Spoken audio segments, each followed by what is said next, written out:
Melek duit, maksimalkan profit. Gabung Jasa Keuangan MDC sekarang.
Dulu saya juga mikir ini mau saya kerjain sendiri. Wah, nggak bisa. Saya itu bisa gitu. Saya kalau teman-teman di sini yang pernah belajar, yang pernah tahu Rosetta gitu, saya itu belajar Rosetta sebelum ketemu Pak Andi. Jadi saya itu punya punya Rosetta, mungkin Bu Sinta pernah ngeliat Rosetta saya yang beda dengan Pak Andi ya gitu. Gitu. Jadi saya punya Rosetta sendiri gitu, yang ya intinya sama, cuma bentuknya beda gitu. Saya ngerti cara masukinnya, cuma untuk ngerjain tiap hari, percayalah, ngerjain laporan keuangan itu memakan waktu yang luar biasa. Itu saya tahu setelah saya dapat challenge berikutnya untuk bentuk orang keuangan sendiri dari Pandi. Jadi saya itu cukup lama pakai jasa keuangan. Sebenarnya saya sangat nyaman dengan jasa keuangan gitu. Cuma saya punya challenge sendiri untuk kamu harus bentuk sendiri timmu gitu. Nah, itu waktu itu didampingin Bu Sinta juga, sampai detik ini sih masih didampingin Bu Sinta masalah tim keuangan saya gitu. Jadi eh, teman-teman tuh, saya itu 2 tahun ikut jasa keuangan dan saya tuh nggak pernah, enggak lah, saya kalau Pak Andi nggak bilang cukup gitu, saya itu bakal terus-terusan karena saya pikir ini jujur ya gitu, karena saya sekarang nge-hire orang akuntan gitu ya, lebih murah. Lebih murah. Halo, halo, halo, halo.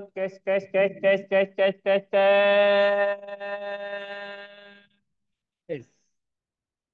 Tolong dibantu, apakah suara saya sudah terdengar jelas? Halo, halo, halo, halo, kes, Cep Farid. Boleh dikomen teman-teman, apakah suara masih sudah Aman, terdengar Mas, jelas? aman. Aman. Oh, oke, hatur nuhun, Cep. Keren, Cep Farid. Datangnya on time. Jelas dari Bu Rohayati, Pak Madrim. Ih, keren. Jelas, terima kasih Bu Rohayati sudah dibantu. Bu Srimai putus-putus. Putus-putus, apakah benar Bu Mai? Coba diperbaiki jaringannya Bu Mai. Atau di close dulu, lalu nanti masuk lagi lewat link yang sama Bu Mai. Atau ganti jaringan wifi-nya atau datanya Bu Mai ya. Kalau nanti masih putus-putus, komen. Sinyal kayaknya masih terus. Oke Bu Mai, coba dulu ya Bu Mai. Ganti jaringannya ya. Atau di keluar Zoom dulu deh. Buruh ya. Oke, keren, keren, keren. Siapa nih yang sudah hadir nih? Ada Kang Depi nih. Baru kemarin nih join di grup MBC ya. Namanya Teknik Cimahi. Keren, Kang. Di sini tempatnya belajar all about keuangan, bisnis. Di luar apotek bisa banget. Gitu enggak, hanya di apotek ya. Lalu ada juga Bu Anas. Ini. Lalu ada Bu Sunarti, lalu ada sudah hadir Bu Fitriana nih kemarin STMJ nih ngobrolnya sampai jam 10 malam. STMJ harus saya batasin nih, harusnya hanya sampai jam 9 malam. Kasihan teman-teman yang lain. Oh, kasihan saya maksudnya kemalaman gitu. Dah. Lalu ada Bu Burgah dari Pemalang ya. Keren Bu Burgah. Lalu Cep Farid nih hadir tadi saya lihat tuh sekitar jam 15 lewat 10 ya. Cep Farid sudah join. Lalu ada Bang Haris Aceh ini, Bang Haris Munandar luar biasa juga hadir konten dan selalu ikut, nggak pernah absen ya di forum ya. Ada lalu selanjutnya ada Pak Iwan, lalu ada Teh Neng. Insya Allah Teh Neng sehat selalu ya Teh Neng, semangat pokoknya. Dilihat catatannya September itu profitnya berapa, operasionalnya nutup atau tidak. Lalu ada Bu Rohayati, keren juga nih. Bu Mai ini sudah diganti jaringannya belum Bu Mai ini ya. Sudah baru hadir juga. Bunda Emi ini baru tadi pagi banget, banget banget baru tadi pagi meeting sama akutingnya Mbak Ari di konsul ya, di di jasa konsul membahas keuangan serta pajak. Nah, ini keren, pengen pengen memperbaiki sistem pelaporan pajaknya. Dan Mbak Ari juga penasaran dengan pencatatan keuangannya itu sudah tepat dengan sistem pajak yang baru atau tidak. Kalau teman-teman pengen konsul-konsul semacam itu, hayu baru Mas itu keren pakai topi. Nah, itu Mas. Siap Bang Haris, berarti besok saya pakai topi aja. Thank you Mas Bang Haris nih, bikin nambah PD. So, teman-teman kalau pengen ikut konsul-konsul seperti tadi pagi yang melihat story saya, itulah eh, mau bahas apapun, all about bisnis, mau keuangannya boleh, pajaknya boleh, marketingnya boleh, atau ngobrol-ngobrol santai, ngopi-ngopi itu, ayo, gitu, ayo, Mas itu siap, tim MDC siap, gitu, all about curhat-curhatan gitu boleh. Lalu ada Mbak Winda Tribuana Dewi ini, Bu siapa ya, Bu Dewi bukan sih? Saya ada beberapa teman-teman baru ya. Yes. Oke. Bismillahirrahmanirrahim. Saya buka terlebih dahulu ya. MDC Forum episode kali ini, episode ke-36. Alhamdulillah umurnya panjang ya teman-teman. Membersamai teman-teman belajar all about keuangan dan pajak. Itu izin saya buka terlebih dahulu dengan doa supaya lebih dekat dan lancar ya. Bismillahirrahmanirrahim. Bismillahirrahmanirrahim. Ya Allah ya Rabb, alhamdulillah kami, alhamdulillah dosa kedua orang tua kami, alhamdulillah dosa guru-guru kami, rekan kerja kami, teman-teman kami. Jadikanlah kami orang yang berilmu dan mengilmukan orang lain, jadikanlah kami orang yang soleh serta menyolehkan orang lain, dan jadikanlah kami orang kaya serta mengkayakan orang lain dan jadikanlah kami pebisnis kelas dunia yang tingkat ketakwaannya setara dengan sabda Rasul dan mudahkanlah kami belajar di forum MBC sore hari ini sampai dengan selesai mudahkanlah kami dalam belajar menerima materi mencatat mengeksekusi dan menindaklanjuti alana al-fatihah Bismillahirrahmanirrahim Alhamdulillahirrahmanirrahim ya kan yang saya itu surat al-Hakim surat al-Ladin an'amta alaihim ghairil maghdubi alaihim waladdallin amin. Oke, siapa yang siap belajar sore hari ini? Caca. Mana semangatnya belajar sore hari ini? Caca. Bumai, amin, amin, amin ya Allah. Teneng, siap mas.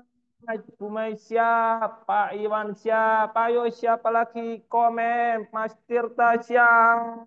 Tapi Mas Tirta ditunggu kehadirannya di Jepara mas. Sherlocknya sudah saya kirim, deh. Monggo mampir ke apotek tapi kabar-kabar dulu ya mas. Gitu. Biar siapkan siapkan orangnya pas di apotek gitu. Pak Cep siap, wih siap makasih mas itu sami-sami mas Tirta tunggu kehadirannya deh. Insya Allah kalau saya ada waktunya nih mampir ke sana. Aslinya 1 bulan kemarin itu ternyata warawiri lewat apoteknya Mas Tirta, tapi waktu itu saya belum tahu ternyata oh Mas Tirta itu apoteknya di situ loh gitu. Padahal saya beberapa waktu kemarin itu warawiri gitu. Oke, keren sudah ada 26 peserta hadir sore hari ini. Yuk, saya mau cek suaranya pemateri Mas Fahmi sudah hadir belum ya? Nih saya cari terlebih dahulu.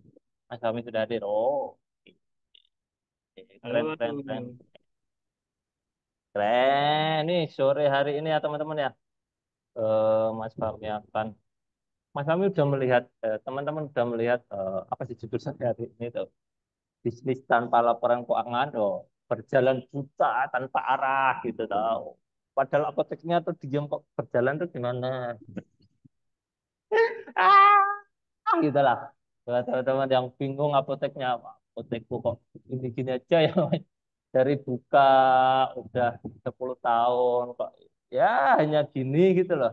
Ya, alhamdulillahnya ya cukup buat eh, membiayai anak-anak sekolah, membangun rumah, lalu apalagi membeli alat transportasi, motor, mobil, apoteknya tapi dirasa gitu-gitu aja. Ya segitu-segitu aja ya gitu-gitu aja gimana ya menjelaskan gitu-gitu aja gitu loh diraca tuh bingung gitu loh mana kebutuhan mana keinginan mana uang apotek mana uang pribadi awal bulan seperti ini tuh evaluasinya seperti apa bulan depan mau ngapain itu ya mungkin yang dimaksud Mas Fahmi ya buta tanpa arah. Wah, apoteknya nggak tahu besok mau gimana mau seperti apa anak-anak atau karyawannya mau diajarin apa lagi apotek tuh harus berkembang atau uangnya udah kebanyakan mau buka cabang tapi yo bingung kapan buka cabangnya gitu. Ya, mungkin insya Allah sore hari ini teman-teman dapat hikmah dan berkahnya belajar sama kami sama saya Mas Fahmi Mbak Ayu dan saya. Di sesi yang pertama ini nanti ada Mas Fahmi akan sharing tentang pengalamannya belajar dengan Pak Andi, pengalaman beliau dalam eksekusi ya teman-teman ya. Karena angan-angan atau materi atau bahan pelajaran kalau nggak dieksekusi hanya omong kosong. Gitu. Nah, beliau nih berani mengeksekusi dan beliau berkenan sharing sore hari ini alhamdulillah ya bersama kita semua. Dan di sesi yang kedua nanti ada Mbak Ayu, Bu Sinta dan Mas Fahmi lagi nanti akan diskusi atau Q&A dari saya mengirimkan kuesioner buat teman-teman ya tadi siang itu nanti akan dibacakan oleh Bu Sinta dan Mbak Ayu. Kalau teman-teman ada nanti yang nggak dibacakan, jangan berkecil hati atau dendam amarah itu nanti di next episode akan dibacakan sama Bu Cinta dan Mbak Ayu dan dibahas sama kami semua ya.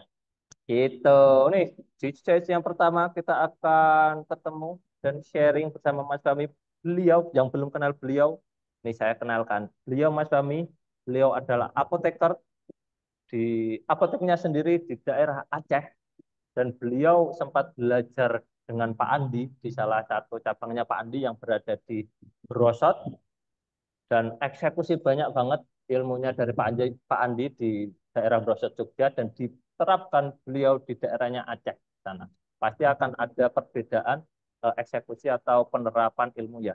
Yang dari kemarin di Jogja, sekarang di Aceh, pasti akan gap-nya beda. Walaupun beliau udah expert dalam hal-hal marketing, keuangan, manajemen, dan sebagainya, tapi akan ada perbedaan perlu adaptasi.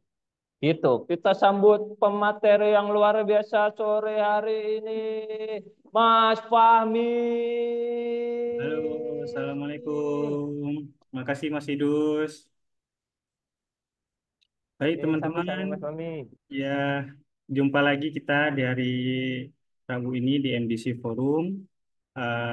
Insya Allah ya kita hari ini coba merefresh ulang ya apa yang telah kita pelajari. Saya yakin Bapak Ibu di sini itu sudah pada paham sebenarnya.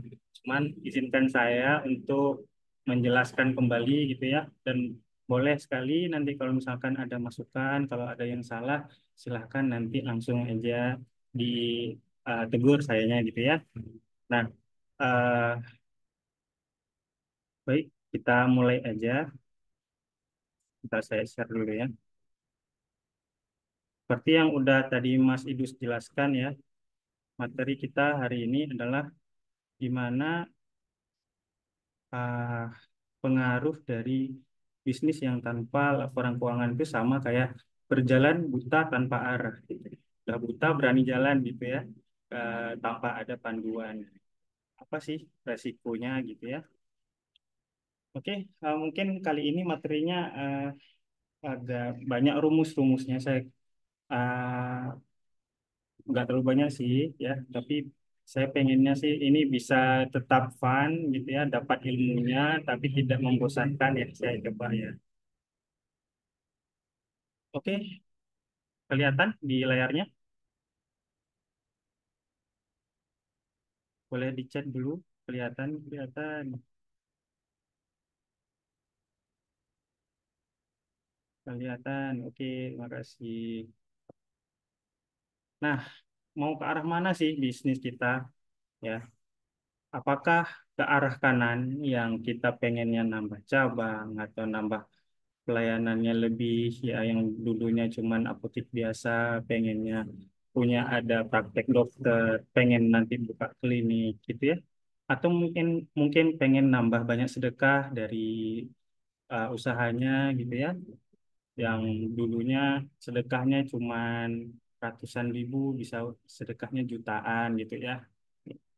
Ada yang pengen banyak investasinya nambah banyak dari bisnis ini bisa mengumpulkan investasi-investasi lain mungkin seperti itu.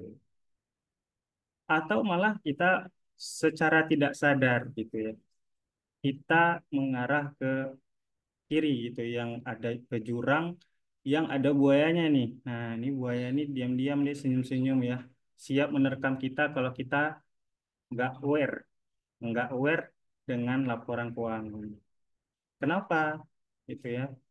Mungkin karena kita nggak aware dengan laporan keuangan, kita secara nggak sadar harus nyuntikin modal terus gitu ya ke bisnis kita, atau malah ngutang gitu ya untuk biar apotek kita itu bisa berjalan. Ya, semoga ini tidak terjadi pada kita ataupun nanti gitu ya yang pengen punya bisnis gitu. Terus nambah susah bayar supplier, nggak mau ya kita gitu. Terus nambah susah untuk tutup operasional sehari-hari gitu. Untuk gaji karyawan kok susah gitu ya. Kok apa namanya uangnya kayak serasa terbatas banget gitu. Uangnya pada kemana sih gitu ya? Apakah Anda di posisi ini? Semoga tidak ya. Nggak tahu uang omset dibelanjakan kemana saja perginya. Atau nambah investasi terlalu banyak, tapi pengeluaran masih banyak daripada pemasukan gitu. Malah invest terus nambah perbaiki ini, perbaiki itu, gitu ya. Ternyata pemasukannya sendiri belum bisa menutup operasional. Yang ketiga, nambah hutang atau cicilan sedangkan omset belum menutup operasional sehari-hari. Atau belum bisa nentuin jumlah belanja obat. Jadi sering terlalu banyak stoknya, overstock, dan sulit membayar supplier. Dan saya harap semoga setelah ini Bapak Ibu itu tahu kondisi kesehatan uh, keuangan dari apoteknya masing-masing gitu ya. Setelah ini keuangannya lebih rapi dan teratur, amin gitu ya. Bisa membayar supplier tepat waktu, amin. Tahu cara mengatur keuangan sehingga tidak minus. Diaminkan nggak? Amin gitu ya, dalam hati boleh. Amin, amin ya. Ada 20 orang nih kita mengaminkan sesama kita gitu ya. Insya Allah lebih apa namanya komunitas ini bisa menjadi komunitas yang positif ya untuk apotek kita. Amin, amin. Terima kasih teman-teman. Oke, bagi yang mungkin kemarin udah lihat ya, kemarin sore saya sempat posting ini di grup uh, menu hari Selasa, Sarimi, belajar keuangan sedikit-sedikit ya. Nanti minggu depan bakalan ada lagi. Jadi teman-teman dipantau grupnya gitu ya.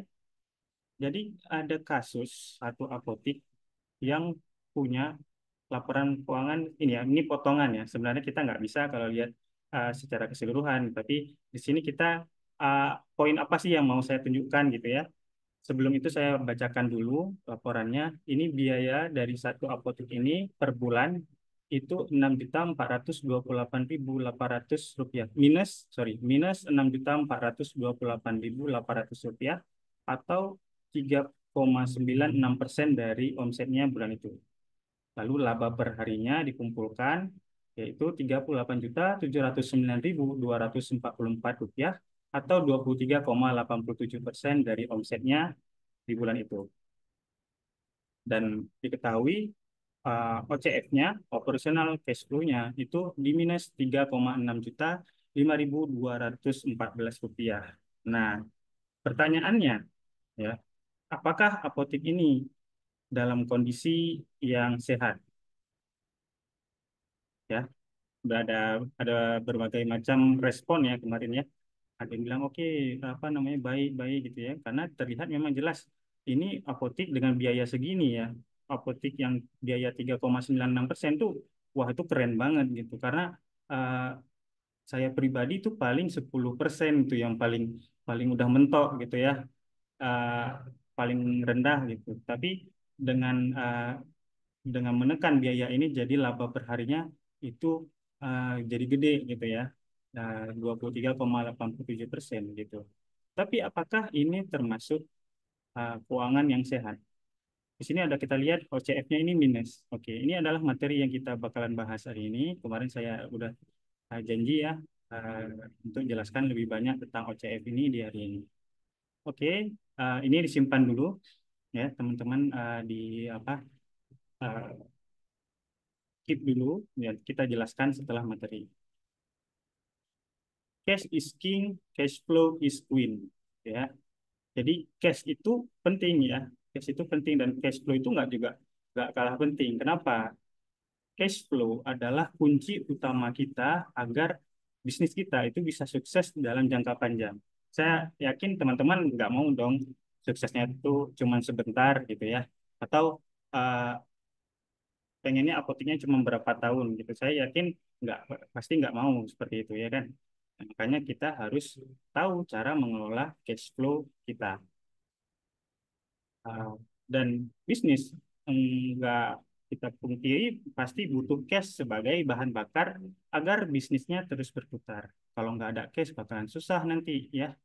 Nah, tanpa cash flow yang cukup, bisnisnya akan berisiko ya, akan berisiko sulit membayar gaji karyawan, atau sulit membeli stok barang, atau terganggu operasionalnya, atau paling tidak kehabisan uang walaupun punya aset obat ya, dan potensi yang besar, misalkan marketnya itu gede gitu, dan asetnya ada gitu, ada stoknya ada, cuman cash flow-nya itu jelek gitu. Ini akan beresiko kehabisan uang. Dan yang paling kita tidak pengen itu adalah apoteknya itu tidak bisa lagi beroperasi atau tutup. Nah, kesimpulannya, cash itu memberikan keamanan, ya, keamanan jangka pendek. Jadi kita aman untuk membayar uh, gaji karyawan, aman untuk membayar utang dagang, aman untuk bayar pajak tiba-tiba, atau aman kira pas sudah ada jatuh tempo pembayaran BPJS ya gitu. Nah, itu yang dari saya sebutkan itu semuanya saya udah ngalamin gitu ya. Waduh, ini saya nggak aware kalau misalkan harus bayar BPJS, harus bayar apa namanya, harus bayar, jangan sampai telat seperti itu ya. Makanya cash itu sangat-sangat penting untuk jangka pendeknya. Dan cash flow itu yang baik menjamin untuk keberlangsungan dan pertumbuhan bisnis jangka panjang. Ya, berlangsung dan bertumbuh. Jadi cash flow itu sepenting itu memang. Nah, ini kita masuk ke rumus ya. Ini teman-teman nggak perlu dihafal ya. Bapak Ibu owner, saya yakin Bapak Ibu owner pun udah paham. Tapi kita harus tahu dulu kenapa cash flow itu harus positif dan kenapa operation cash flow ratio itu harus di atas satu. Nah, jadi dari rumus ini ya, dari satu apa namanya rasio ini kita bisa tahu kesehatan dari uh, operasional cash flow kita, ya, arus kas kita. Gitu. Bahasanya aja beda ya. Kalau bahasa Inggrisnya cash flow, kalau bahasa Indonesianya arus kas gitu. Apa rumusnya? Official cash flow, operational cash flow ratio itu cash flow dari operasional dibagi kewajiban lancar. Nah, operational cash flow ratio itu adalah ratio di mana kita bisa melihat seberapa baik perusahaan membayar hutang jangka pendeknya. Nah, simpelnya seperti itu. Jadi, apa sih yang CF dari operasional ini? Apa sih cash flow dari operasional? Ada pembayaran cash, ada pelunasan piutang, ada pembayaran dari perusahaan asuransi, pembayaran biaya karyawan, pembayaran utang dagang, dan lain-lain ya, biaya operasional lain-lain. Dan kewajiban lancar itu adalah ada hutang dagang, gaji karyawan, pajak, hutang sewa, listrik, dan lain-lain. Jadi yang membedakan adalah ada pembayaran atau omset dan pelunasan piutang di CF. Makanya ketika kita punya CF ratio yang lebih besar daripada satu, ketika CF dari operasional yang paling atas ini lebih besar daripada yang bawah, maka diharapkan akan menjadi uh, cash flow ratio-nya lebih besar gitu. Yang lebih baik itu di atas satu seperti itu. Itu sudah kategori yang baik. Bagaimana jika cash flow masih negatif? Ya, apa aja yang harus kita lakukan? Ya, analisis dulu nih. Masalahnya apa nih? Penjualannya kah? Omsetnya menurun atau omsetnya belum nyampe? Terus biaya operasionalnya kah yang tinggi? Masalah piutangnya yang nggak dibayar-bayar oleh customer itu harus ditagih gitu ya. Lalu langkah kedua adalah mengurangi BOP. Nah, dijaga sekitar 10% dari omsetnya. Biaya operasionalnya di sekitar 10%. Nah, tadi contoh kita besar cuman berapa gitu ya, nggak sampai 5%, jadi itu sangat bagus sekali. Naikin omset biar menutupi operasional ya. Jadi marketingnya harus dikencengin. Banyak caranya gitu, tapi pada saat ini kita nggak bisa jelaskan karena kita fokus dulu satu-satu gitu ya, bahas di keuangannya dulu. Lalu piutangnya ditagih. Oke, ini kesimpulan ya. Bagaimana kita bisa mengecek kondisi masing-masing? Boleh teman-teman nanti yang punya apa namanya catatan keuangan gitu ya, yang udah punya laporan keuangan itu dicek ya, eh, arus kas masuk dan arus kas keluarnya itu berapa ya, kas awalnya berapa. Nah, agar bisa dibandingkan ya. Jadi cara cara mengeceknya itu adalah operational cash flow in ya, itu omset gitu ya. Lalu omset dari piutang gitu ya, pembayaran piutang dari piutangnya itu uh, ditambah kas awal itu harus lebih besar daripada cash flow keluar ya. dari arus kas yang keluar untuk bayar-bayar. Itu. Oke? Sampai sini paham?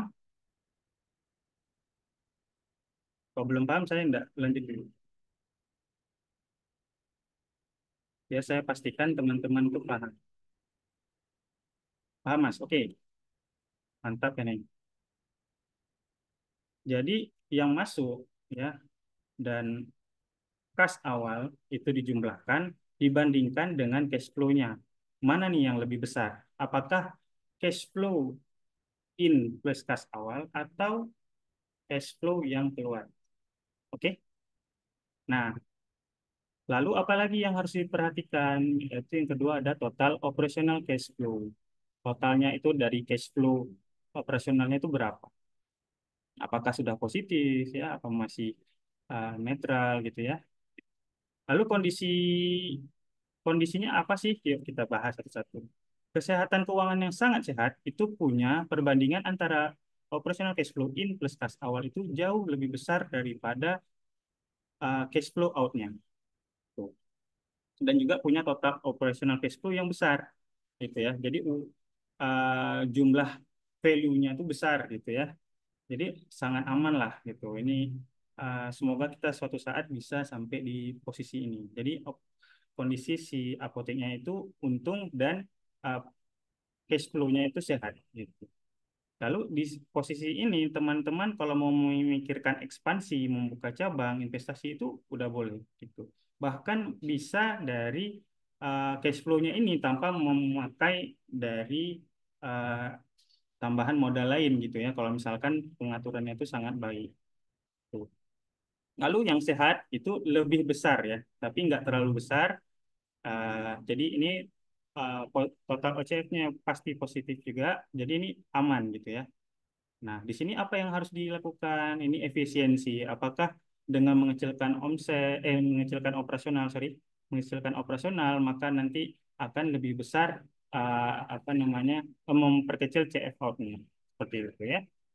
Lalu ada kesehatan yang cukup. Nah, inilah yang kita eh, sebut sebagai BIP operasional. Ketika OCF in plus kas awal dibandingkan dengan cash flow yang keluar itu hampir sama gitu ya. Jadi kondisinya itu si omsetnya dan operasional itu sudah stabil gitu ya. Tapi tidak ada surplus, tidak ada keuntungan yang banyak gitu ya. Jadi ini sudah dikatakan BEP operasional. Nah, ini kita harus menghindari pengeluaran-pengeluaran yang besar. Lalu resiko yang kesehatan keuangan yang berisiko itu udah pasti cash flow in-nya kecil ya, kas awalnya ditambah walaupun udah ditambah kas awal itu lebih kecil daripada pengeluaran ini. Jadi omset ditambah kas awal itu lebih kecil daripada pengeluaran ini. Ini wajar kalau misalkan kita masih di awal-awal buka apotik gitu ya. Dengan harapan kita punya laporan ini dari awal kita sudah bisa mantau apakah kita bergerak ke arah cukup, apakah kita bergerak ke arah sehat seperti itu. Oke.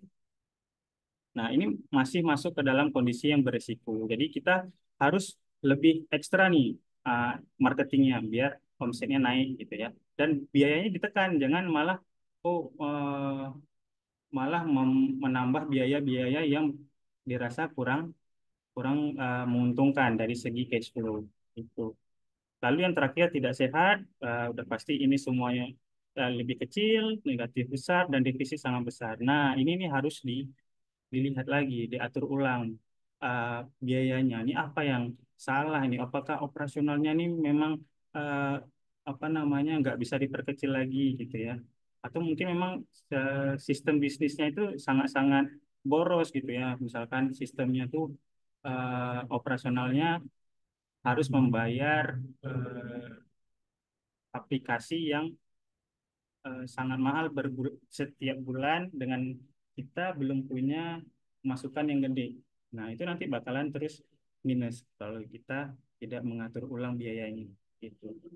Bahkan kalau misalkan nggak bergerak, itu malah harus diubah besar-besaran seperti itu. Oke, sampai sini kita lanjut. Nah, ini ringkasan ya, ringkasan dari apa yang sudah saya jelaskan tadi. Eh, Sebentar, saya ini nggak kelihatan betul. Oh, sorry. Nah, jadi cash flow itu kalau bisa teman-teman itu sewajarnya kita punya cash flow itu harian. Jadi kita bisa bergerak gitu ya dari netral ke baik gitu ya, kurang baik ke baik itu uh, perharinya. Misalkan nih, teman-teman yang penggajiannya di tanggal awal bulan gitu ya, kayak seperti ini misalkan, itu pasti kan pengeluarannya besar ya di awal. Nah, cash flow-nya udah otomatis pasti negatif. Nah, itulah kita berusaha di bulan itu cash flow-nya tuh nutup itu. Nanti dia pelan-pelan akan bergeser ke arah yang positif. Seperti itu.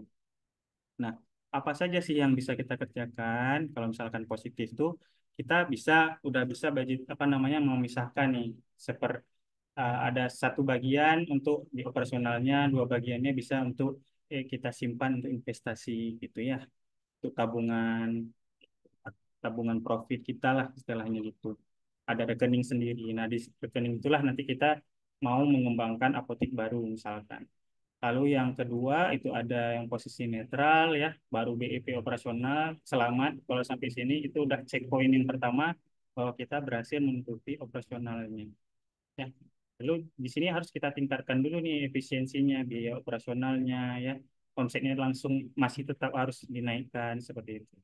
Nah, lalu turun ke bawah, kita harus tetap evaluasi ya pertumbuhan cash flow-nya bulanan gitu.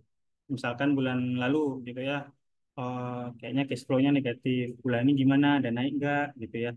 Uh, Lagi musim-musim hujan gitu ya, ada pengaruh nggak gitu? Karena ketika kita evaluasi per bulan, kita bisa mendapat pola gitu ya. Ya minimal misalkan bulan bulan puasa gitu ya. Apa aja sih yang kemarin itu yang bikin cash flow kita naik? Nah, kita bisa bahas di situ. Nah, oke. Jadi teman-teman tuh kalau rapat tuh keren gitu ya. Punya laporan keuangan mana nih laporan keuangannya nih. Cash flow-nya, wih, ini si owner nih ya. Lihat, wih, cash flow kita nih masih negatif nih, tapi dikit lagi nih, kejar lagi marketingnya, dikejar lagi ya. Bisa nggak dapat sekian omset? Nah, kita kita bisa bisa memprediksi ya, bisa kita proyeksi gitu. Dan operasionalnya nih, coba kok plastiknya boros sekali, misalkan kok listriknya boros sekali, listrik lampu yang nggak perlu dimatikan. Eh, yang apa namanya, yang seperti seperti itu kan harus ada pendekatan personal dari ownernya ya, biar teman-teman di apa namanya operation itu bisa terbuka sama kita. Nah, seperti itu. Khususnya kita yang owner nggak terlibat di apa namanya di apotik gitu. Nah, setelah dibandingkan, apakah uh, ada perubahan signifikan?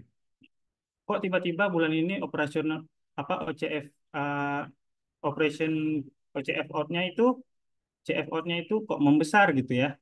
Kok kok membludak gitu? Rupanya misalkan ada pembayaran sewa gitu ya. Ya nggak apa-apa gitu. Kecuali misalkan ada satu kejadian kita harus membayar apa gitu yang besar. Nah, salah satunya misalkan kayak pajak gitu. Nah, itu kita harus ada mitigasinya sendiri gitu. Idealnya itu konsisten tiap bulan dan menutupi pengeluaran. Nah, cek rasio OCF-nya tadi, apakah lebih besar daripada satu. Dan rasio arus kasnya dengan hutang itu 1 sampai 2. Ya. Jadi arus kasnya sama hutang dagangnya itu antara itulah 1 sampai 2 yang baiknya gitu ya. Lalu kalau misalkan negatif, nah ini yang banyak PR-nya gitu ya. Tetap balik lagi, analisis akar masalahnya. Apakah penjualannya? Apakah biaya operasionalnya? Apakah pengelolaan piutangnya yang buruk? Gitu ya. Saya punya pengalaman pas dulu di Jogja juga memegang 2 apotik gitu kan. Dipercaya Pak Andi untuk membantu eh, kenalannya beliau. Ternyata apotik itu sistem penjualannya adalah 8 90% lah. 90% itu adalah penjualan dengan cash pun gitu ya, piutang. Nah, disinilah masalahnya ketika si apotek itu membutuhkan uang gitu ya, mau membayar gaji karyawan itu susah karena uangnya dimodalin buat bisnis orang gitu ya. Kalau Bapak Ibu paham gitu ya, dimodalin untuk yang lain gitu.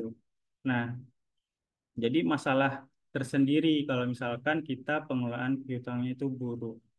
Itu cash flow-nya jadi nggak positif-positif, negatif terus kalau misalkan pembayarannya telat gitu. Nah, apa yang misalkan kita udah tahu masalahnya apa, lalu kita harus bisa buat proyeksi arus kasnya. Oke, dengan operasional segini, dengan gaji karyawan segini berapa orang gitu ya, kita harus dapat omset berapa. Pertumbuhan omsetnya harus berapa. Kalau bisa itu dalam setahun udah dibuat dalam Excel gitu ya. Operationnya ditekan sekian dengan gaji untuk 2 orang, gaji kurang lebih sekian. Ya, kalau listrik, wifi itu mungkin akan stabil, tapi misalkan ATK-nya akan naik dikit-dikit gitu karena omsetnya naik gitu.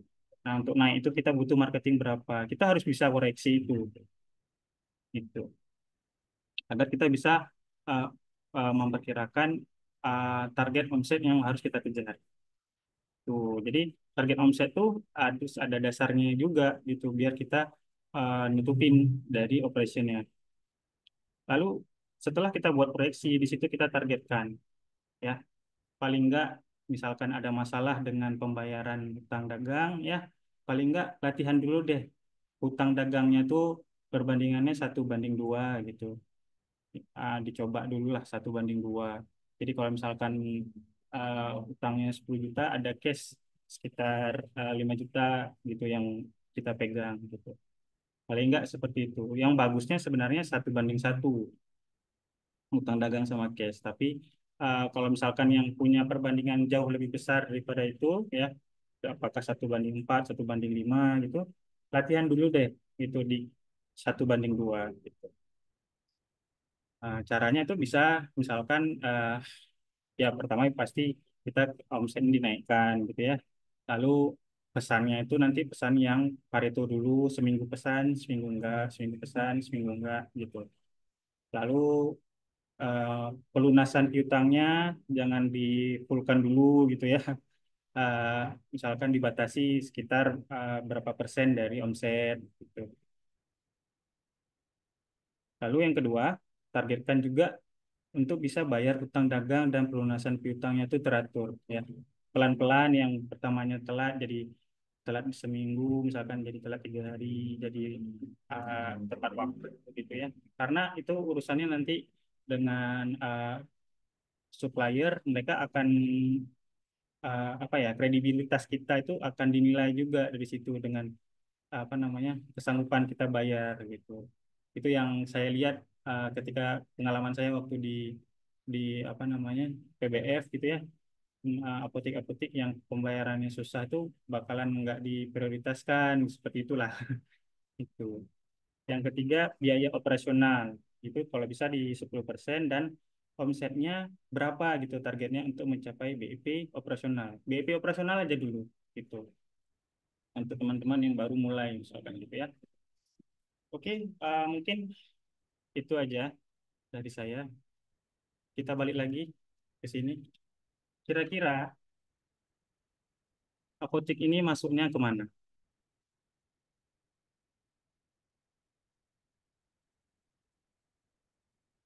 Sangat baik, baik, netral.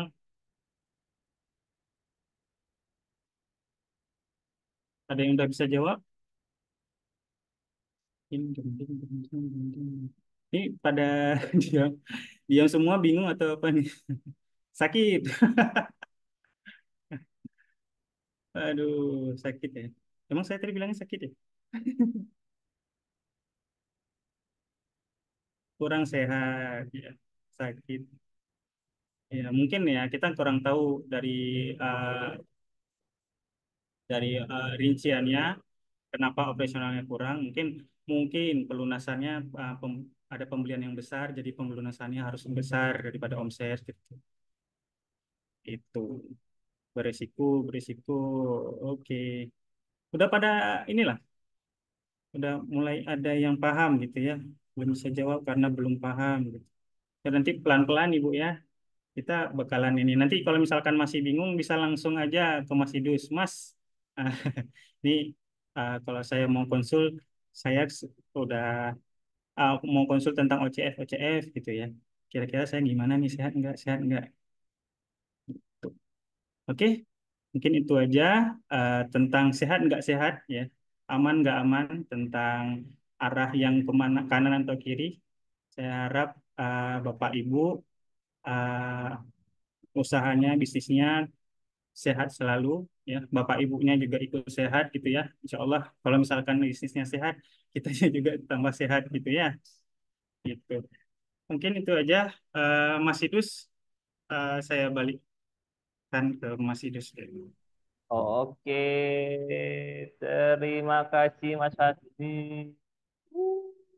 Amin, amin, amin, amin. Beresiko nih, beresiko netral. Bisa jawab karena belum paham. Ayo Bu Suci, tonton rekamannya, diulang dari depan Bu Suci. Aduh, ini gimana? Ini Mas Fahmi, wah belum paham nih Mas Fahmi. Penjelasannya terlalu terlalu apa? Terlalu bagus. Enggak. Ya, ya, ya, keren, keren. Siapa yang dapat manfaatnya? Yuk, cet, cet, cet, cet, cet, cet, cet.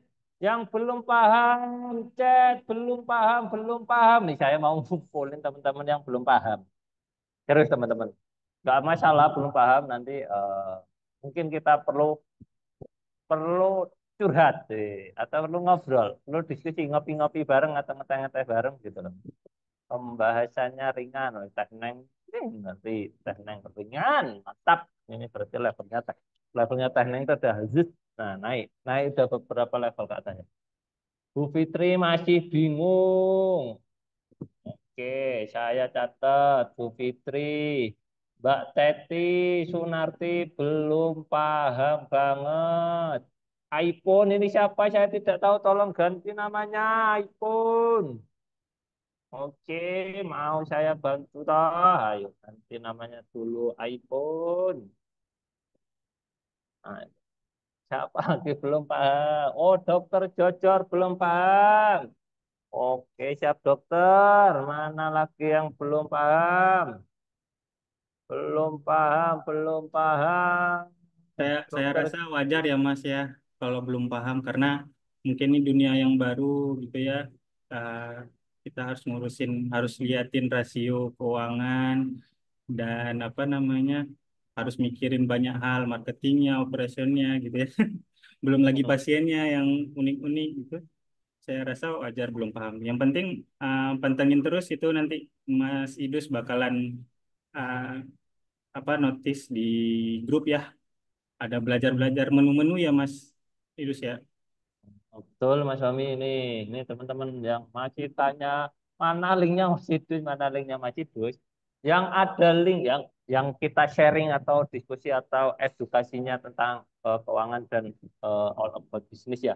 Yang ada Zoom-nya itu hanya satu, MBC Forum sama STMJ teman-teman. Hanya dua itu. Selain itu live chat di grup teman-teman. Itu kalau saya bilang ada bakwan, ada Sarini, ada barbecue, ada apa lagi? Rawon itu live chat di grup teman-teman kita. Lebih cocok serahkan urusan keuangan ke MC. Nah, itu teman-teman yang masih bingung penjelasan lebih lanjut bisa di grup saja. Tahu aja sampai jauh itu ya.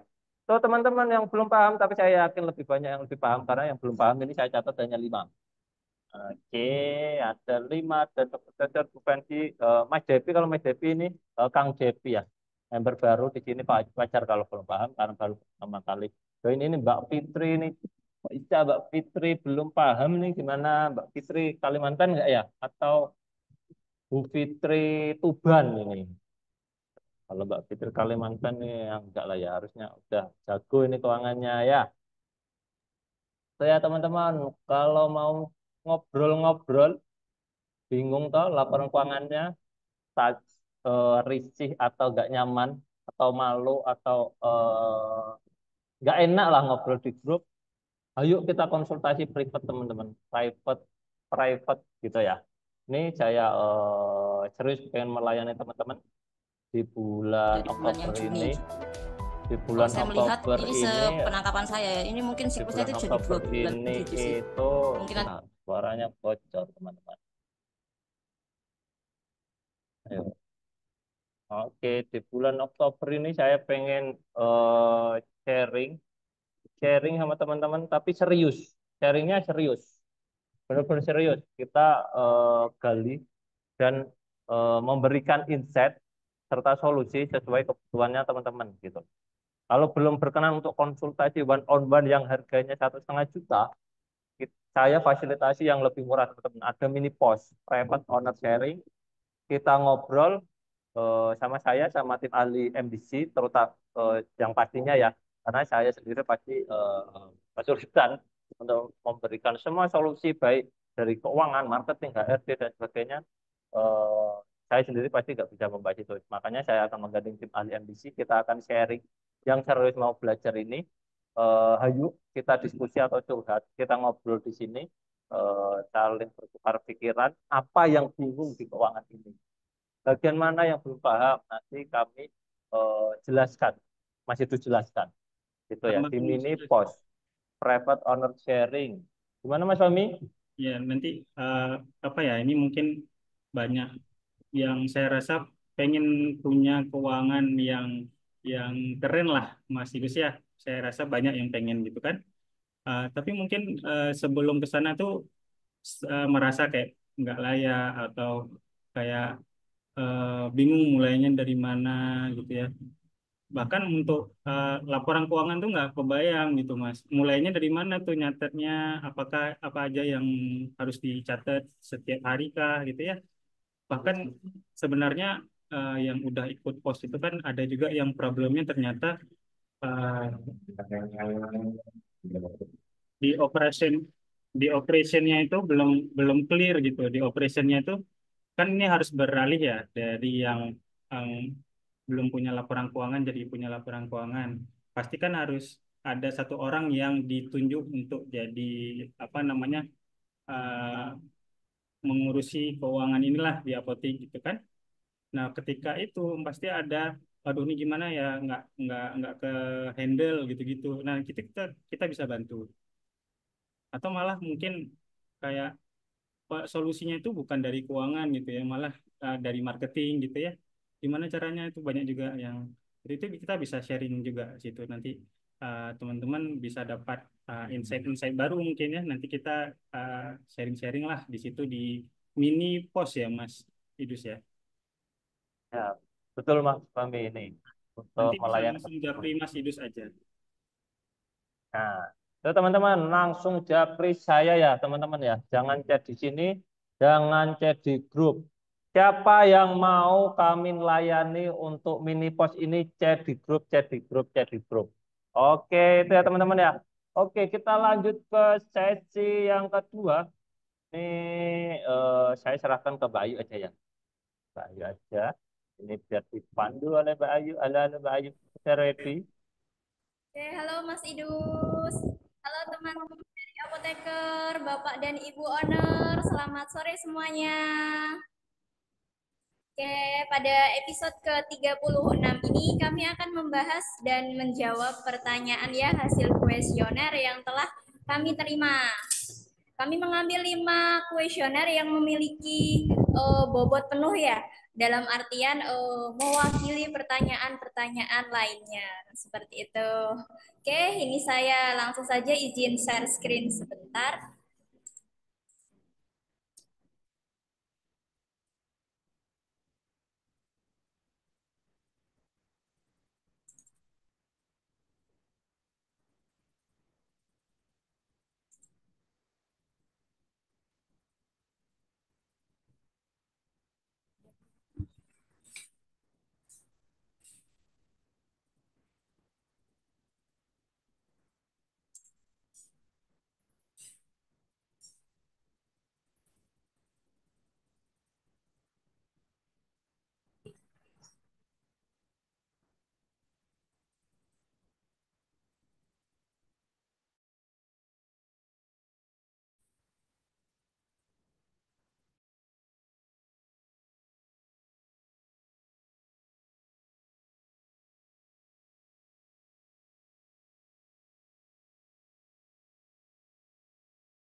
Gimana Mbak Ayu?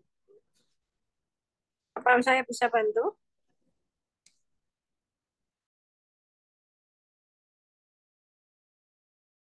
Disconnect kah? Wait, laptopnya muter-muter. Ayo, Mbak Ayu. Kirim ke Bu Sinta, Mbak Ayu, biar dibantu share screen. Wait, wait. Wait. Oke. Sudah dibantu share screen, Bu Sinta. Oke. Terima kasih.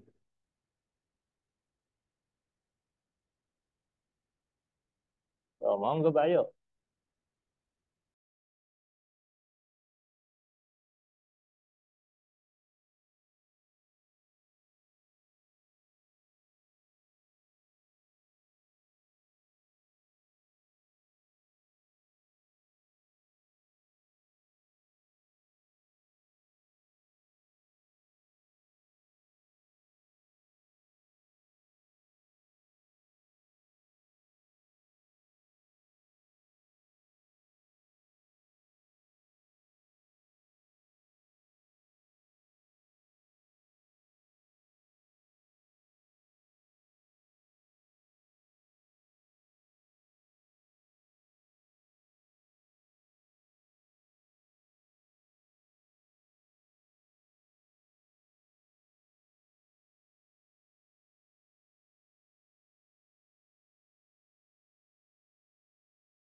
Ya.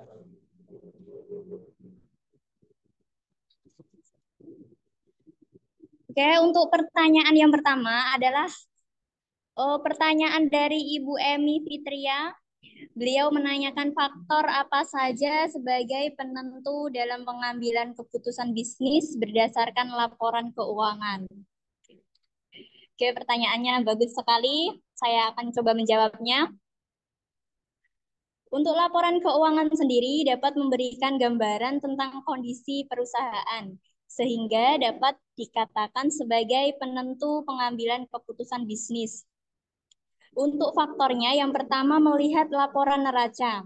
Dalam artian neraca itu sendiri adalah timbangan ya, timbangan di mana dapat menentukan posisi atau kedudukan usaha tersebut, di mana di dalamnya ada harta atau aset ya harus sebanding dengan kewajiban dan modal. Yang kedua adalah faktor pendapatan hasil usaha. Bisa diketahui melalui laporan laba rugi, di mana di dalam laporan tersebut terdapat sumber pendapatan ataupun penjualan, HPP, dan rincian semua biaya sampai akhirnya tersisa profit. Seperti itu jawaban dari saya, semoga bisa dipahami, semoga bisa bermanfaat ya. Oh, Ibu Emi hadir ya.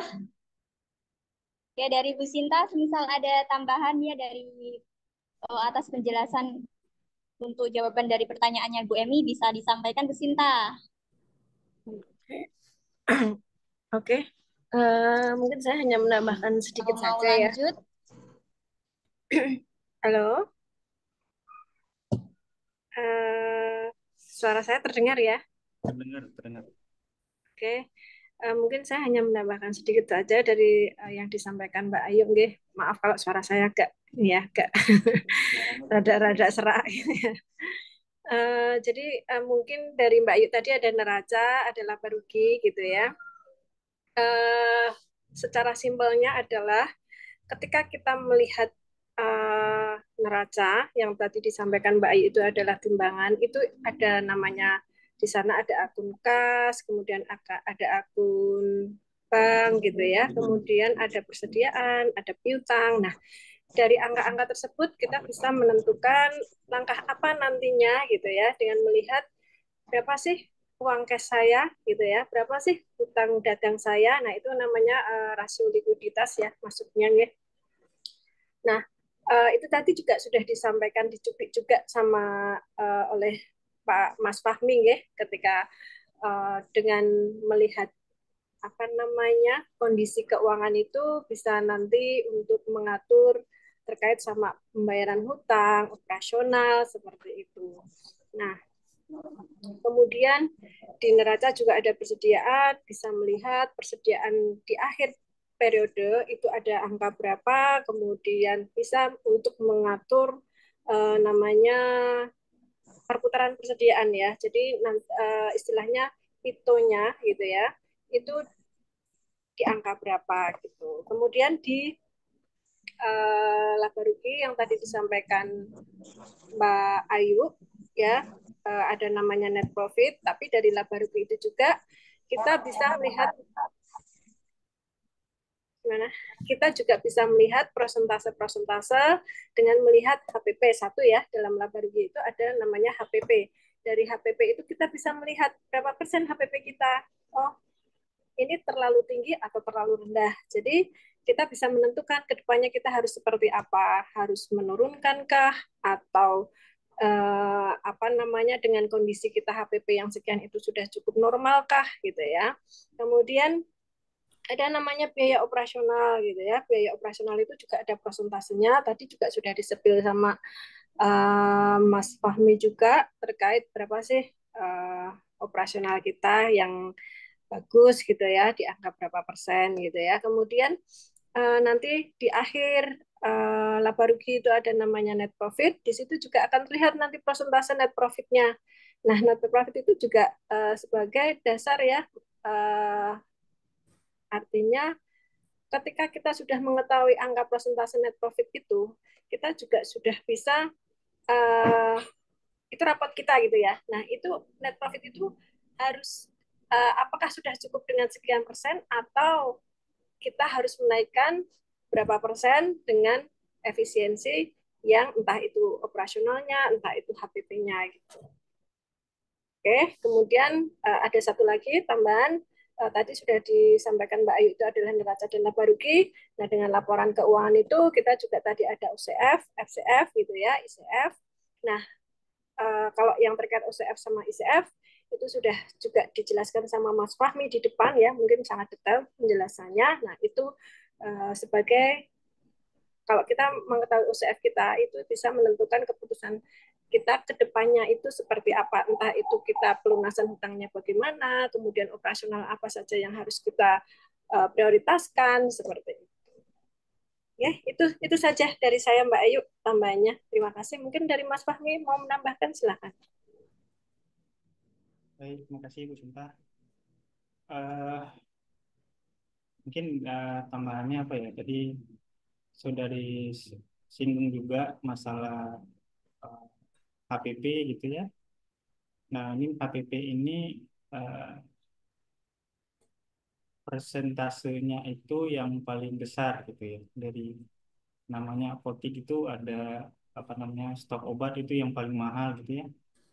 Jadi kita itu harus sangat-sangat menjaga dari nilai HPP ini.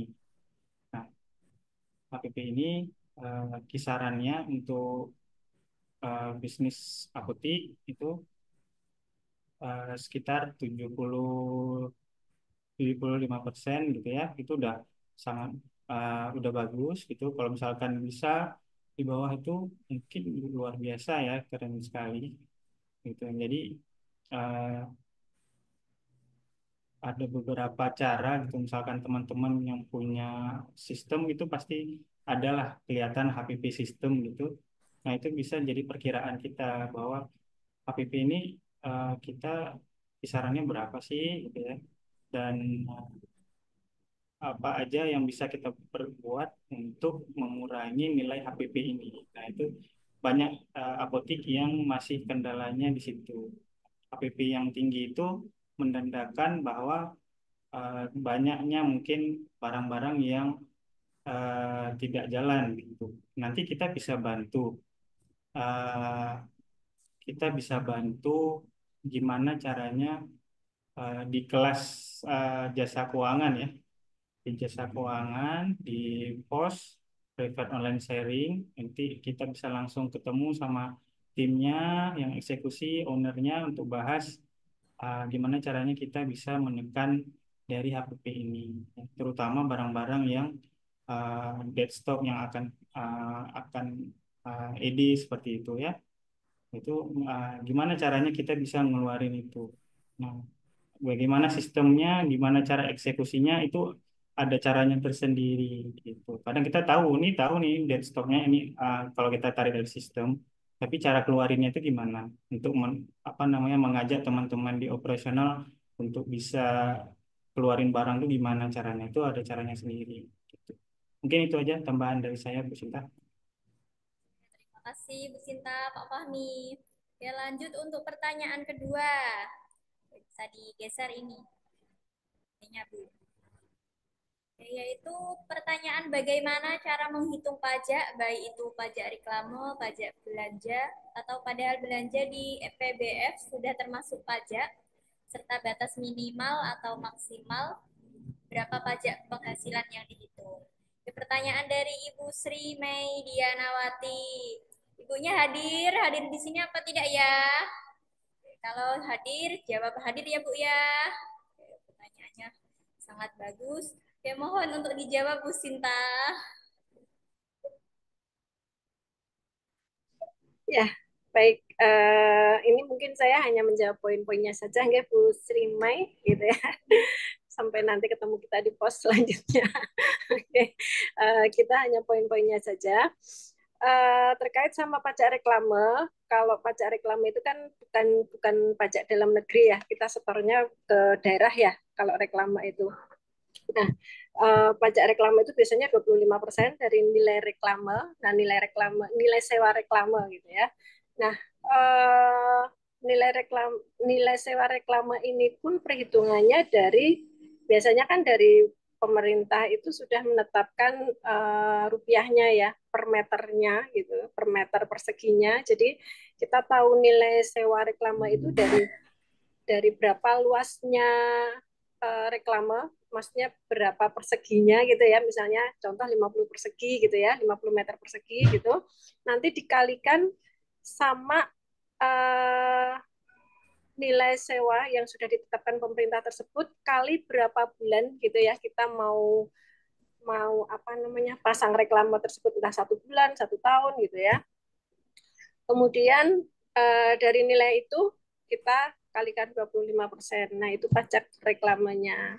Nah, untuk tarifnya ini sebenarnya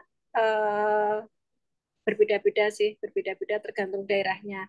Mungkin karena kadang-kadang ke daerah itu kan lokasi juga menentukan ya, lokasi yang strategis, kemudian lokasi pinggir atau apa itu kan nanti sudah ada perhitungannya sendiri untuk pajaknya, untuk pemerintahnya.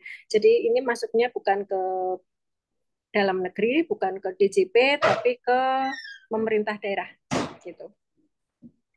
Kemudian untuk pajak belanja, padahal belanja di PPF sudah termasuk pajak. Ini maksudnya pripun saya mungkin ini Bu Sri Mei hadirkah gitu ya? Kalau misalnya hadir bisa mungkin maksudnya bagaimana ini pajak belanja, padahal belanja sudah PPF sudah termasuk pajak, serta batas minimal maksimal berapa pajak penghasilan dihitung gitu ya. Nah, yang berapa minimal pajak penghasilan dihitung itu tuh dari 0 rupiah Bu ya, dari 0 rupiah mau pajak pribadi maupun PT gitu ya, itu pajak penghasilannya dari 0 rupiah penghasilannya dihitung 0 sampai sekian sekian sekian gitu. Hanya ada beberapa aturan ya, kalau untuk wajib pajak pribadi itu 500 juta, setelah 500 juta baru dihitung pajak penghasilannya. Tetapi kalau badan usaha selain wajib pajak pribadi itu dari 0 rupiah, itu dari 0,1 itu gitu, itu dihitung pajaknya. Nah, untuk tarif-tarifnya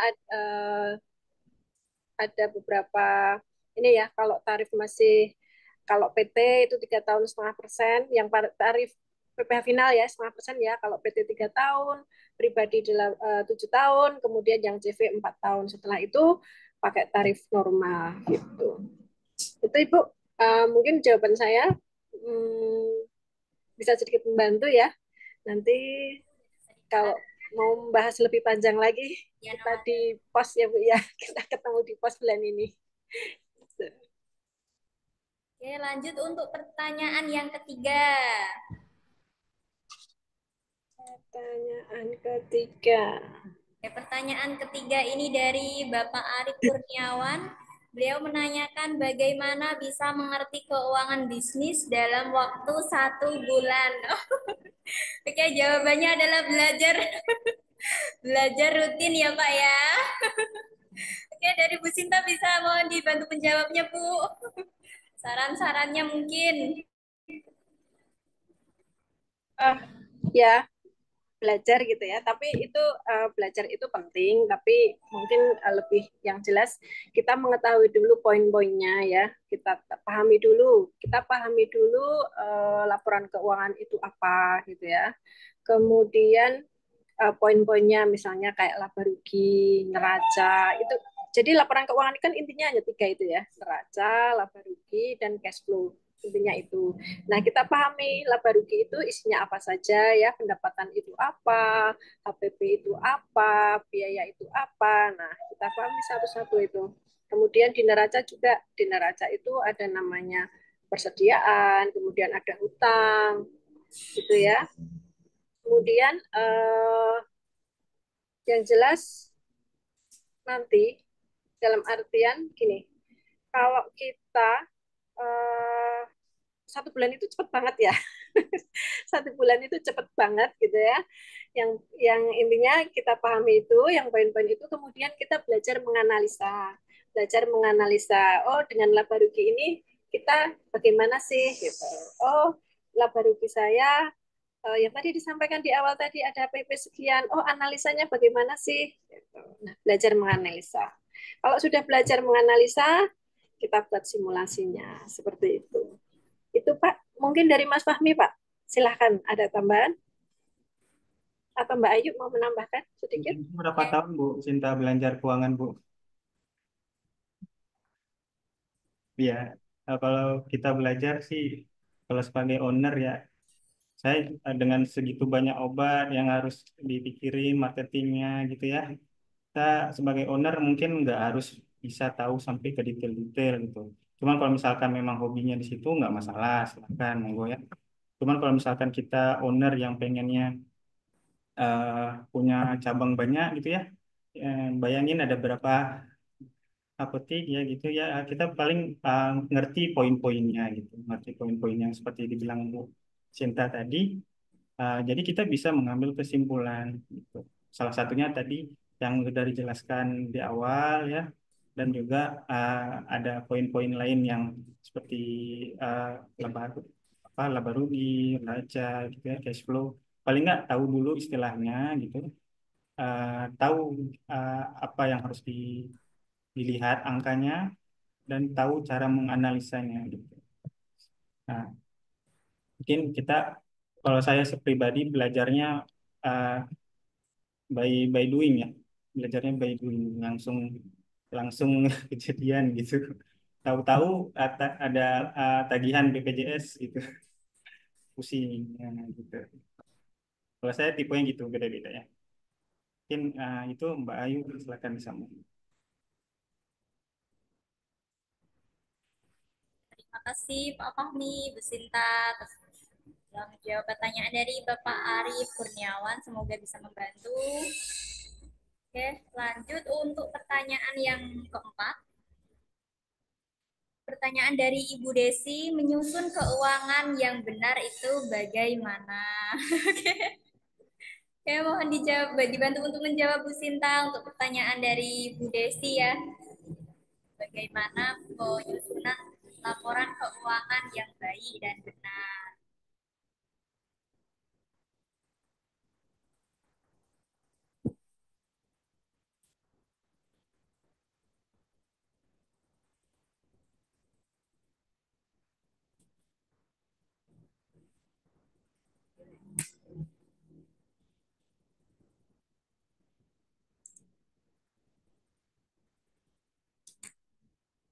Oke, untuk penyusunan laporan Oke. keuangan, oke, boleh dibantu menjawab. Nomor berapa tadi ya? 4 ya? Iya, nomor 4. Oke, saya sedikit ya Mbak Ayu, nanti tolong ditambahkan atau Mas Fahmi juga boleh menambahkan, silakan. Kalau dari saya, menyusun keuangan yang benar itu satu, eh, pertama ya, itu yang sangat penting sekali. Rekening dipisahkan. Rekening dipisahkan antara pribadi dan apotek itu. Walaupun walaupun apoteknya ini apotek pribadi gitu ya, tetap milik pribadi, tetap dipisahkan mana yang untuk operasional, maksudnya untuk usaha, mana yang untuk kebutuhan pribadi seperti itu. Itu pertama. Kedua, kedua itu adalah kita menyusun anggaran ya. Kita menyusun anggaran kayak budgeting gitu. Jadi kita harus bisa memperkirakan gitu ya pengeluaran-pengeluaran kita itu. Kemudian eh, alangkah lebih bagusnya kita bikin proyeksi arus kas. Kita bisa bikin proyeksi arus kas sehingga proyeksi arus kas tersebut bisa untuk merencanakan berapa pemasukan kita dan berapa pengeluaran kita sehingga dalam bulan berjalan kita operasional itu tidak terjadi yang OCF minus-minus tadi gitu. Kemudian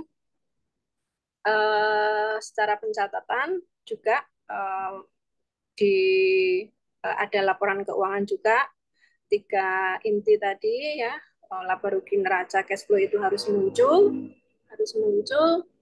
dan analisa-analisanya juga itu. Ada mungkin tambahan dari Mbak Ayu?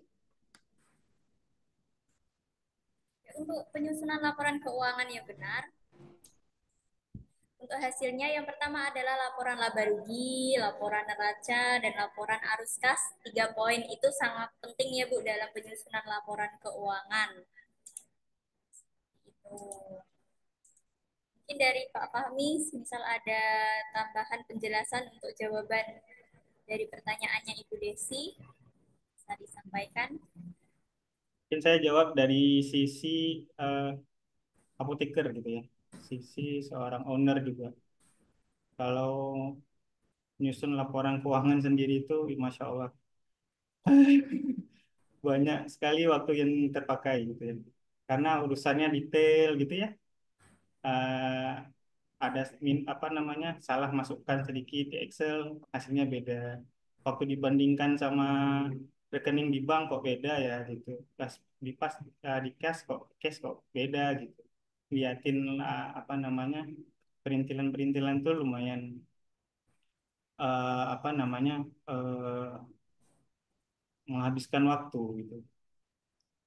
Em, jadi kalau jujur saya pribadi gitu ya, kalau misalkan saya punya uang gitu, saya bakalan hire gitu seorang apa namanya ahli keuangan gitu. Tapi ahli keuangan untuk apotek yang baru keluar itu masih di luar budget ya. Kecuali teman-teman punya budget yang besar gitu, itu mungkin bisa. Nah, mungkin ini dengan adanya jasa keuangan ini mungkin bisa membantu untuk Bapak Ibu yang mungkin waktunya ndak ada gitu ya, dibantuin bacain, dibantuin analisa gitu, dibantuin kelarin masalah karena masalah setiap apotek bisa beda-beda gitu ya. Yang nggak ada masalah, alhamdulillah gitu. Kalau ada masalah, yuk kita ngobrol gitu. Semoga kita pengennya juga sama-sama kita bareng-bareng bisa sukses bareng-bareng gitu.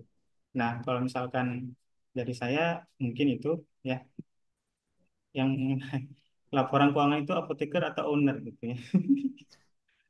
Tambahan sedikit, ini kita harus punya dana cadangan ya. Kita setiap bulan sisihkan untuk dana cadangan. Jadi sewaktu-waktu kita ada kebutuhan yang mendadak gitu ya, itu kita tidak perlu mengganggu operasional seperti itu.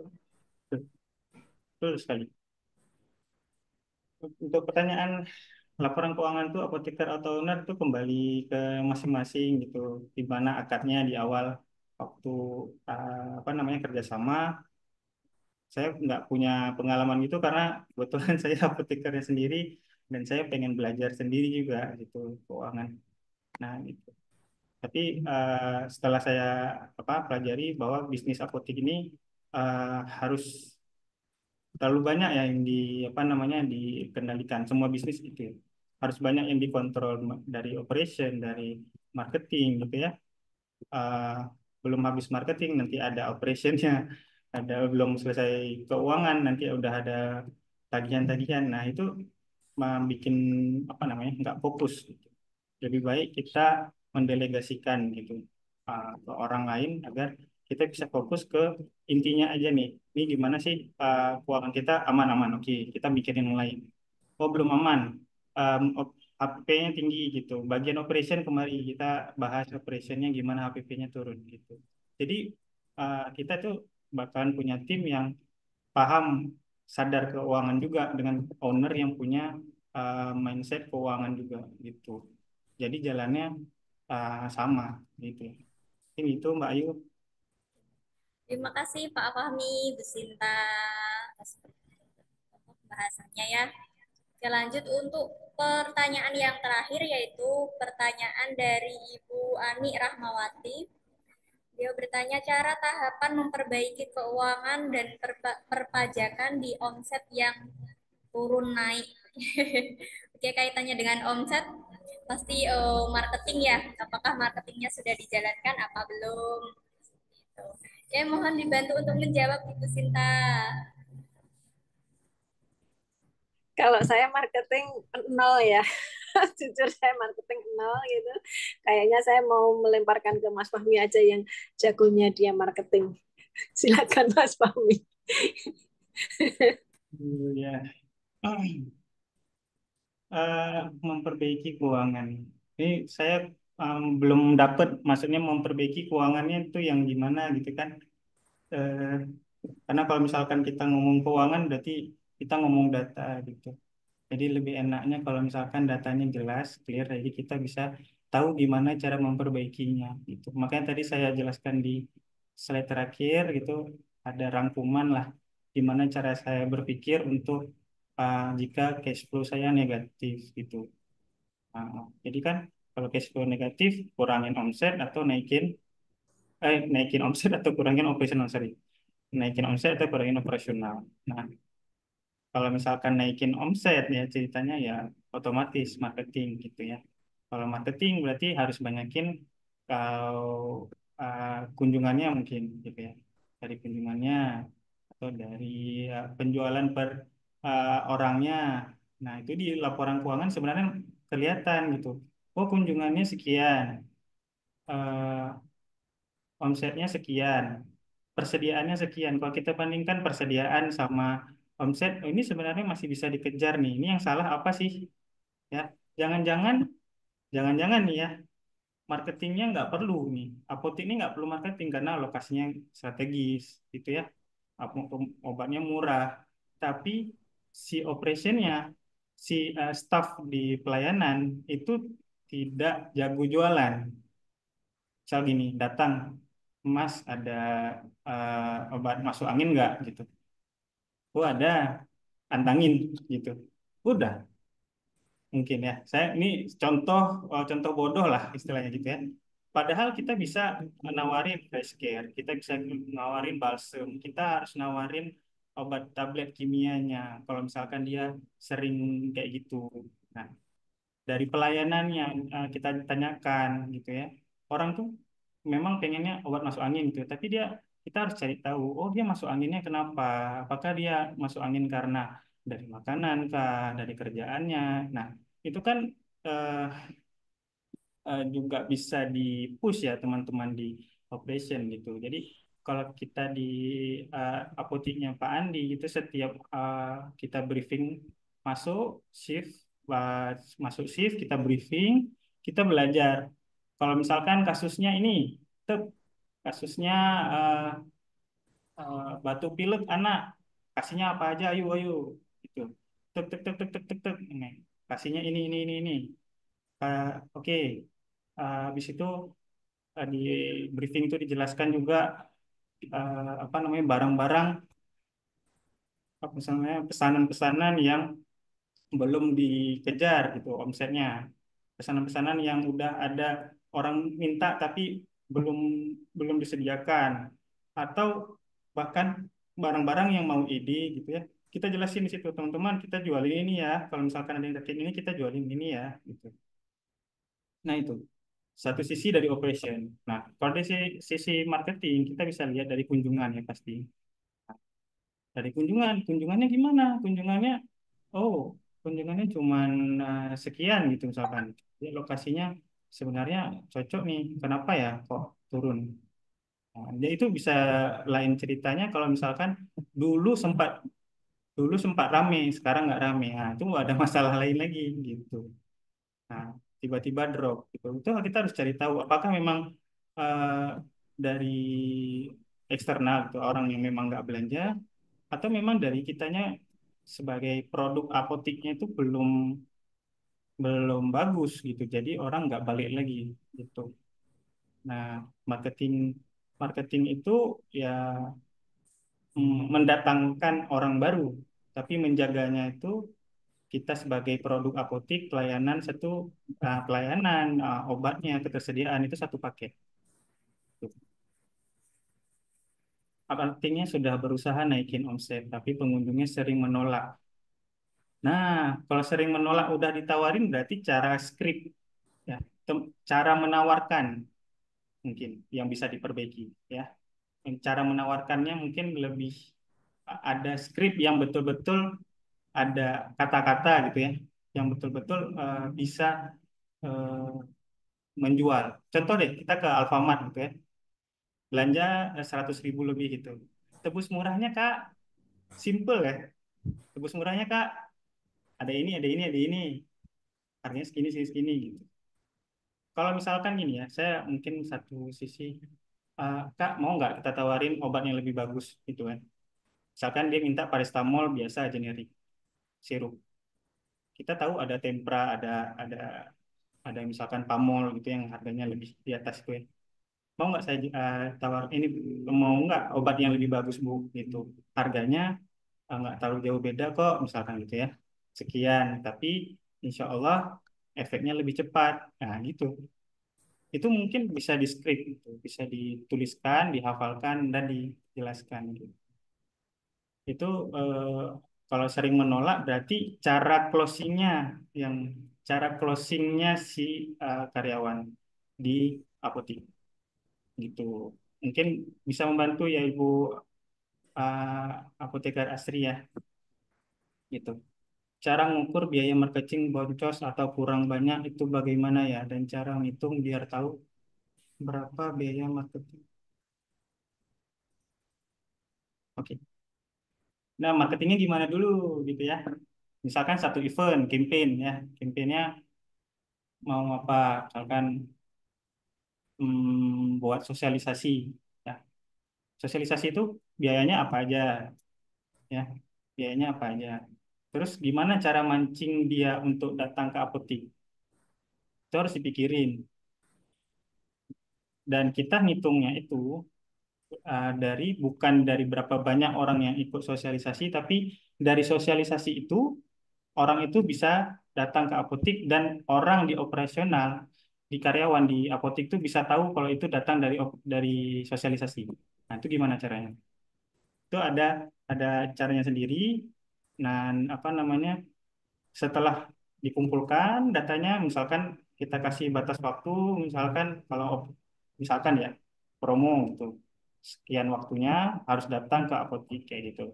Dari tanggal segitu berapa orang yang datang? Nah, itu yang dibagi dengan semua pengeluaran biaya untuk marketing itu.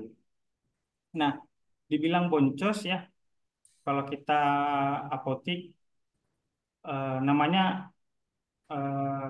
orang datang karena sakit gitu ya. Kita belum tentu orang sakit terus gitu ya. Nah, kita tuh harus bisa nutupin biaya yang keluar tadi. Pasti ada kemungkinan besar tuh boncos. Kita sosialisasi, misalkan 20 orang. Nggak 20 orangnya itu sakit gitu ya. Dan nggak menutup kemungkinan si apa namanya orang yang di rumahnya itu satu rumah ada yang sakit kan bisa aja. Nah, cara menutup biaya marketing yang boncos itu ya dengan cara uh, upselling waktu di apoteknya atau misalkan dia belanja lagi, belanja lagi, belanja lagi, belanja lagi, belanja lagi. Nah, itu gimana caranya? Jadi kita datangin dia, dia nggak kabur gitu. Dengan dia belanja terus menjadi pelanggan setia kita gitu ya. Bahkan kita dianggap sebagai partner untuk dia bisa menjadi sehat gitu ya. Nah, itu bahkan akan mengembalikan biaya marketing tadi gitu. Mungkin sekilas seperti itu ya.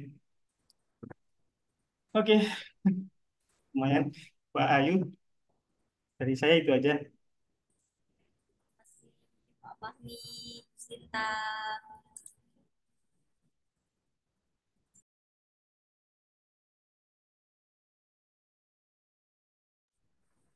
Oke, kalau sudah seperti itu, guys, waktu dan saya silakan kepada Mas Idus ya.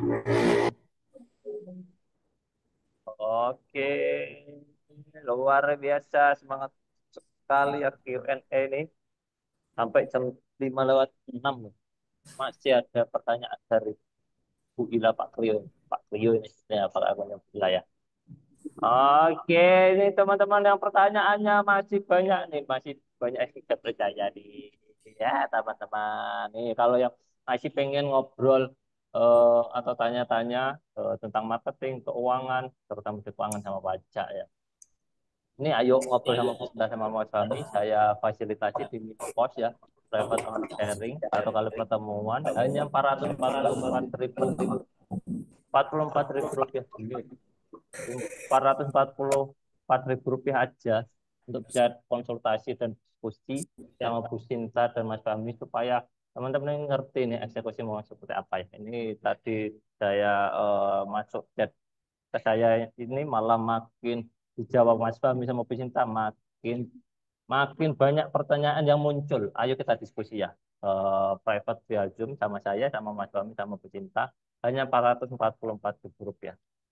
Itu teman-teman, jauh dia harganya dari konsultasi one on one 1,5 juta. Itu teman-teman kalau yang pengen chat japri saya gitu, pengen ikut mini post gitu teman-teman. Mumpung di awal bulan saya masih bisa penjadwalan, karena kalau di pertengahan nanti udah penjadwalan untuk member jasa keuangan. Itu terima kasih teman-teman yang sudah hadir sore hari ini, yang dapat manfaatnya chatnya tapi chat di grup gitu ya teman-teman ya, chatnya di grup, saya dapat manfaatnya itu ya. Terima kasih teman-teman sudah hadir sampai dengan akhir.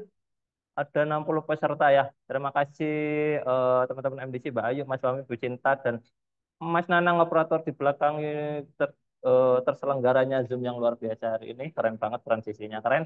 Terima kasih teman-teman atas partisipasinya, yang mau diskusi dan belajar lebih lanjut dengan kami, dengan saya, Mas Idus, Bu Cinta, Mbak Ayu, Mas Aidil, chat Mas Idus. Saya pengen belajar Mas Idus. Gitu ya. Terima kasih teman-teman. Saya akhiri Zoom meeting sore hari ini dengan bacaan alhamdulillah dan doa penutup majelis. Alhamdulillahirabbil alamin. Subhanakallah bihamdihi asyhadu an la ilaha illa anta astaghfiruka wa atubu ilaik.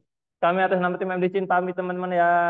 Assalamualaikum warahmatullahi wabarakatuh. Semangat. Waalaikumsalam warahmatullahi wabarakatuh. Terima kasih Mas Idus. Sampai-sampai Pak Margana, Kuning, Burina, Pak Taufik, terima kasih. Sinta dan terima kasih. Matur suwun Pak Iwan, Bu Ila, Pak Klio. Semangat. Oh, mantap Pak Klio. Terima kasih Mas Idus. Bu Yuni, matur suwun. Izin pamit ya.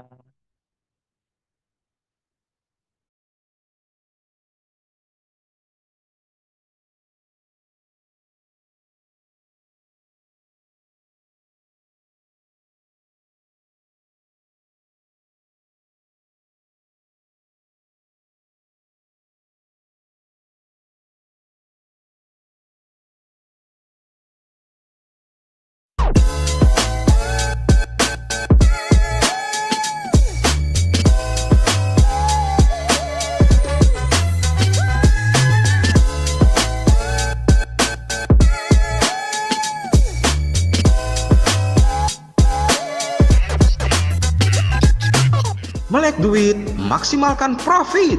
Gabung jasa keuangan MDC sekarang.